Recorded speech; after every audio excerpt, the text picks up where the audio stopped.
Welcome to the Windows Computer and Technology channel. And one of the things that is the most requested on Windows 11 for when you look at the feedback, and it's a general AI switch. People want to have the ability to turn off Copilot everywhere on the computer if they wish not to use it.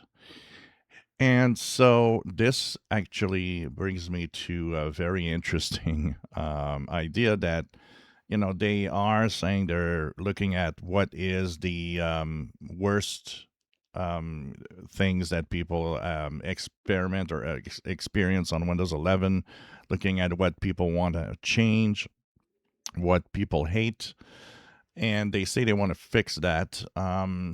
Will they fix that?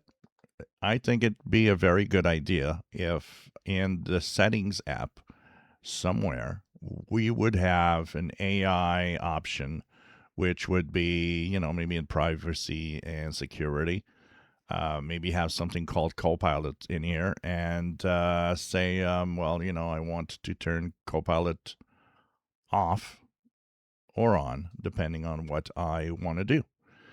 Some people use Copilot and actually like it and do have some, advantages with their work and certain things, but not everybody wants it. And so, and then people are kind of wary about AI also. So that would be a big move and a big step ahead if the Windows team would actually go there. A on-off switch for Copilot.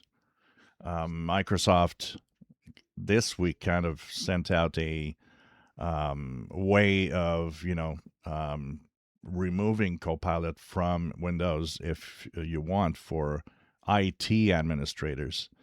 Well, if you're giving the tools to do it, why don't you just implement it in Windows? I think that would be a good thing. So we'll see. I don't expect this to really happen, but I think that would be a great way of maybe having the trust come back to the user also at the same time. If you enjoy my videos, please subscribe, give us thumbs up. Thank you for watching.